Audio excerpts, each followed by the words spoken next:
அகிரிணை 2024ல் Malaysian Tamil மூவியா தமிழில் வெளிவந்த ஒரு ஆக்ஷன் த்ரில்லர் மூவி. கனிஷ் பிரபு இந்த படத்தை வந்து டைரக்ட் பண்ணியிருக்காங்க. ரவி விக்னேஷ், விமல் மற்றும் பல இந்த படத்தை நடிச்சிருக்காங்க. இந்த படத்துடைய கதையை பார்த்தலாம். படத்துடைய ஹீரோ மலேசியாவில் அவங்க ஃபேமிலியோட ஜாலியான ஒரு லைஃப்பை வாழ்ந்துட்டு இருக்காங்க.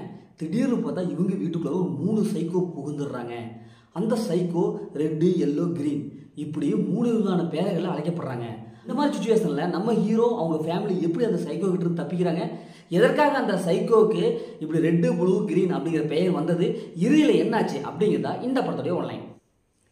இப்போ இந்த படத்துடைய பாசிட்டிவ் பார்த்தாவே படத்துடைய ஸ்டோரி தான். ஏன்னா ஒரு வித்தியாசமான சூப்பரான ஸ்டோரியை கொடுத்துருக்காங்க.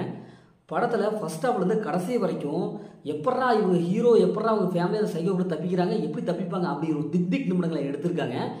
அதே மாதிரி ஹீரோடைய கேரக்டர், அவங்களோட ஃபேமிலி உறுப்பினர், இப்படி எல்லாத்தோடைய கேரக்டரும் செமையை எழுதி எடுத்திருக்காங்க. இந்த படத்தில் அந்த வில்லன் போர்ஷன் பயங்கரமாக இருக்குது. ஏன்னா பயங்கரமான 3 விதமான சைக்கோ.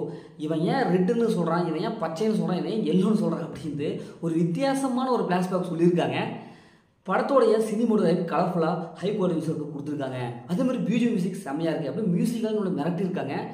படம் ஃபர்ஸ்ட் ஹாஃப்லேருந்து கடைசி வரைக்கும் ஒரு சூப்பராக என்னடா இது எப்படா இவங்க வந்தானுங்க அப்படிங்கிறது தான் இருக்குது. படத்தோடைய டெக்னிக்கல் வைஸ் பார்க்கும்போது செம்மையான டெக்னிக்கல் இஷ்யூ கொடுத்துருக்காங்க. இப்போ இந்த படத்தோடைய மைனஸ்ன்னு பார்த்தாவே செகண்ட் ஹாஃப் தான். ஏன்னா செகண்ட் ஹாஃப்லாம் கொஞ்சம் ஸ்லோவாக இருக்குது. ஸ்க்ரீன் பிளேவில் இன்னும் கொஞ்சம் ஸ்பீடு கொண்டு வந்திருக்கலாம். 1.5 மணி நேரம் தான் படம். ஆனால் அந்த 1.5 மணி நேரத்துலையும் ஒழுங்கான ஸ்க்ரீன் பிளே கொடுக்கல.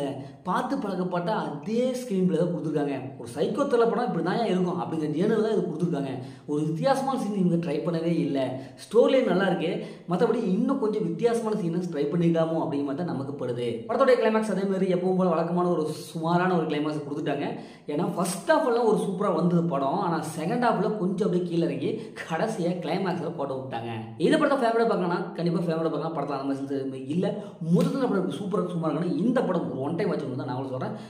இதே மாதிரி அடுத்த ஒரு புதிய மூவியில் உங்களுக்கு